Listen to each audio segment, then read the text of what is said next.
அந்த உயிருக்குள் வந்து புகுந்தவளே, அந்தி வெயிலுக்குள் அன்பு மலருக்குள் என்றும் இனிப்பவளே.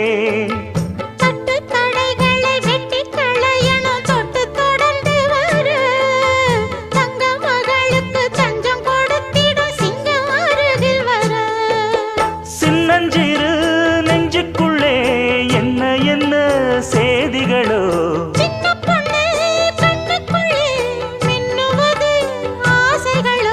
சொல்லும் சொல்லில் தேனிருக்கு, சொர்க்கம் பக்கம்தான் இருக்கு, கையும் கையும் சேர்ந்திருக்கு.